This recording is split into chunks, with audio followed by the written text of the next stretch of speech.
है 52 में क्या है? 52 में किसकी चर्चा है? राष्ट्रपति। अंग्रेजी में क्या कहते हैं? प्रेसिडेंट। अंग्रेजी में प्रेसिडेंट।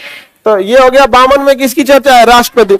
हमारे देश में राष्ट्रपति का कोई खास पावर नहीं दिया गया है। हमारे यहाँ राष्ट्रपति का पद वैसे ही है जैसे ब्रिटेन में राजा और रानी का पद है।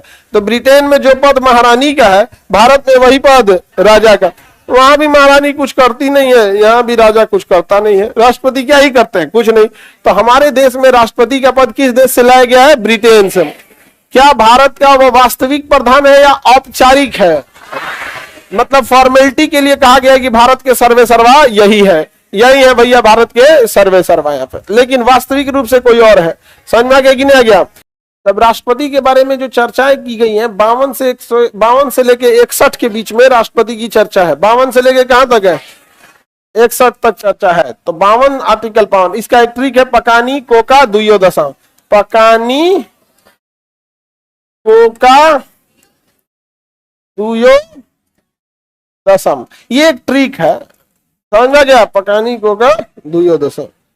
आगे बढ़े, बोलिए किसी को दिक्कत? किसी को कोई दिक्कत नहीं ना? कितने आर्टिकल से चालू होता है? 52। ये 52, 53, 54, 55, 56, 57, 58, 59, 60, 61। अब इसमें क्या क्या है भैया? तो पहला नंबर हो गया राष्ट्रपति का पद। राष्ट्रपति का पद किस देश से आया है? ये सारी चर्चा हम किसके बारे में कर रहे हैं? राष्ट्रपति के बारे में। किसके बारे में? राष्ट्रपति का पद कितने में है? 52 में। कहां से आया है? ब्रिटेन से। 53 में है कार्यपालिका। क्या है? कार्यपालिका। क्या चीज है बाबू? कार्यपालिका प्रधान। कार्यपालिका का क्या होगा? प्रधान होगा। कार्यपालिका का मतलब होता है कि काम कराने वाले लोग। कार्यपालिका का मतलब वो लोग जो देश में काम करा रहे हैं। देश में काम चालू होता है चपरासी से, सफाई कर्मी, चपरासी, उसके नीचे security, clerk, senior clerk, group A से लेके लेवल 1, 2, 3, लेवल 10 जितना जॉब करना है। तो जितना जितने कर्मचारी हैं वो सब किसके हिस्सा है? कार्यपालिका का। इंग्लिश में एग्जीक्यूटिव का हिस्सा। किसका हिस्सा है? तो जितने कर्मचारी हैं सब क्या है? एग्जीक्यूटिव। जितने पीसीएस वाले हेड एग्जीक्यूटिव, जितने आईएएस वाले सीनियर एग्जीक्यूटिव, जितने सेक्रेटरी और सचिव, बाप रे बाप भयानक एग्जीक्यूटिव, और उसके ऊपर एग्जीक्यूटिव मंत्री, उसके ऊपर मंत्री, कौन? मंत्री, और सारे मंत्रियों के ऊपर राष्ट्रपति। सारे मंत्रियों के ऊपर राष्ट्र। तो कार्यपालिका में सबसे छोटा एक सफाई कर्मी और कार्यपालिका में सबसे ऊपर राष्ट्रपति। आप जिस नौकरी की तैयारी कर रहे हैं, जॉब के बाद आप किसका हिस्सा बनेंगे? कार्यपालिका। किसका हिस्सा बनेंगे? अब जो नेता चुनाव लड़ रहा है वो विधायिका का। नेता जो चुनाव लड़ रहा है विधायिका। आप लोग कार्यपालिका। समझ में आ गया? देश चलता है कार्यपालिका के हिसाब से। देश किससे चलता है? एग्जीक्यूशन के हिसाब से, एग्जीक्यूटिव। जैसे देश में कोई कानून लागू हो गया, यही लोग ने पालन कराएंगे, एग्जीक्यूटिव कराएंगे। जैसे बिहार में जमीन सर्वे कराना है, सारा विभाग लग गया कि नहीं लग गया? किस चीज में? कार्यपालिका में। भाई चलो चलो सर्वे करो। यहां पर सरकार कोई कानून ला देती है तो पालन कौन कराएगा?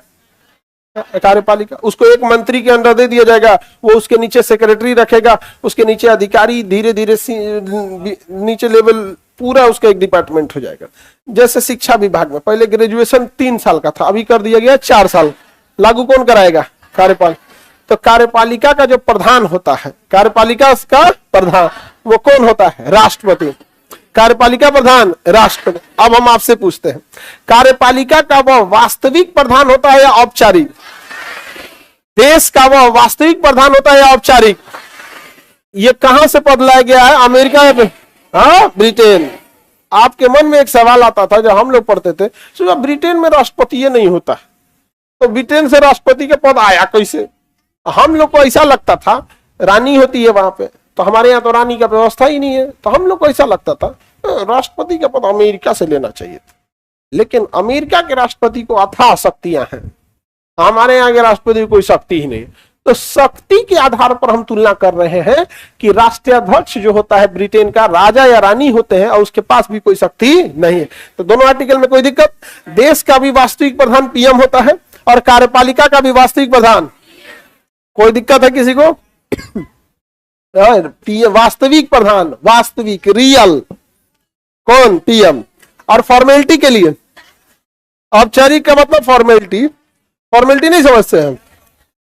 फॉर्मेलिटी नहीं, हाँ ठीक है, ठीक एकदम बढ़िया है। यहाँ पे फॉर्मेलिटी के लिए न से होगा निर्वाचन, न से इलेक्शन या निर्वाचन। निर्वाचन का मतलब इलेक्शन, निर्वाचन का मतलब इलेक्शन। तो जैसे महारानी की तरह यहां वंशानुगत राष्ट्रपति का पद नहीं रहेगा, यहां राष्ट्रपति का पद निर्वाचन होगा। एक व्यक्ति का निर्वाचन यहां पे किया जाएगा और उसके निर्वाचन की प्रक्रिया हम समझ जाएंगे, थोड़ी जटिल प्रक्रिया होती है निर्वाचन की। क्या होती है? जब हम निर्वाचन के अंदर चलेंगे कि कैसे निर्वाचन होता है तो हम समझेंगे। एकल संक्रमणीय अनुपातिक प्रणाली द्वारा, गुप्त मतदान द्वारा होता है यहाँ पर, इसका यहाँ पर प्रथम चरण या दूसरे चरण की मतगणना होती है, ये सब हम चर्चा करेंगे। लेकिन राष्ट्रपति का कभी भी सिलेक्शन नहीं होता है, क्या होता है? इलेक्शन होता है और उसको चुनाव में आना पड़ेगा, चुनाव में वोट मांगना पड़ेगा। चुनाव में वोट, इसके चुनाव में वोट देते हैं सांसद और विधायक। कौन देता है? सांसद और विधायक। तो निर्वाचन होगा या बैठ जाएगा?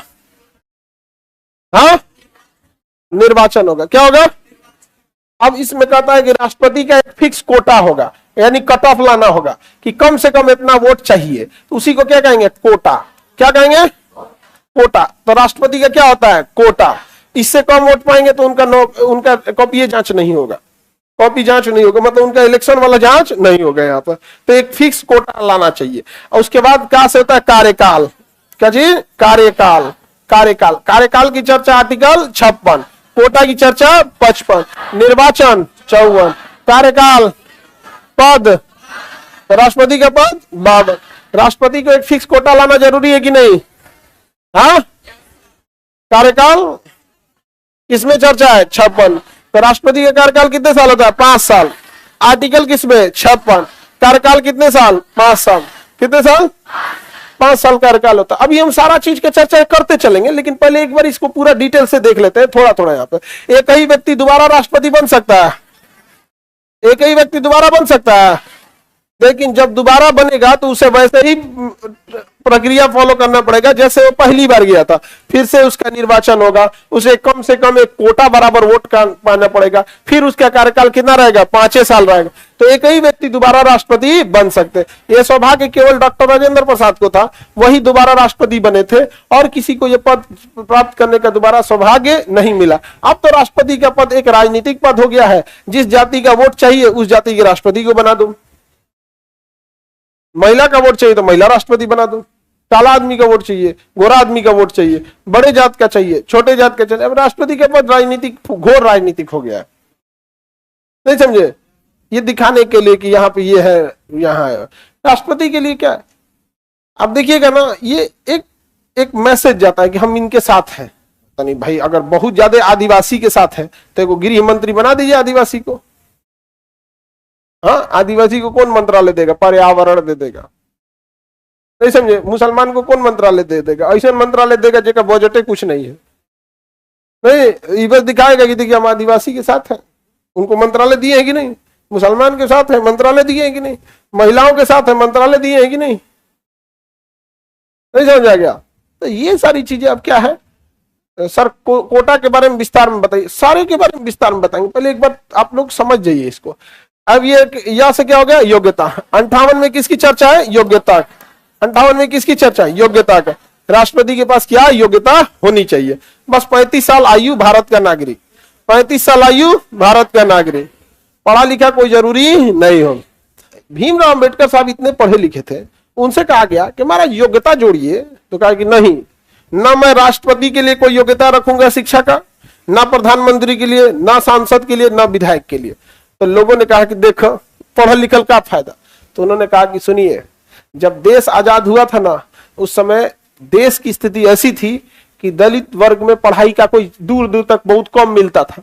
महिलाओं में कोई पढ़ा लिखा होता, आप ही लोग बताइए, आप में कितने लोग की दादी पढ़ी लिखी है जी? गिनती से उठेगी इसमें 2-3%। कितना लोग की दादी पढ़ी हुई थी? देखो परसेंटेज देख लो, आपको 2 से 4%। ग्रेजुएशन वाली अब हाथ उठा दो, दादी जिनकी ग्रेजुएशन की थी हाथ उठा दो। कितना परसेंट है? हो गया। सोचो भीमराव अंबेडकर साहब का दूरदर्शी सोच कि अगर हम शिक्षा को जोड़ देते हैं कि राष्ट्रपति बनने के लिए या प्रधानमंत्री बनने के लिए या सांसद विधायक बनने के लिए ग्रेजुएशन किया होना जरूरी। बेटा, मुझे देखकर इग्नोर मत करना। इस बार जो भी एग्जाम में पास होना चाहता है मैं उसे पास कर दूंगी, लेकिन उसके लिए तुम्हें मेरा एक काम करना होगा। तुम्हें इस वीडियो को लाइक और चैनल को सब्सक्राइब करना होगा और अपने 5 सच्चे मित्र को शेयर करना होगा।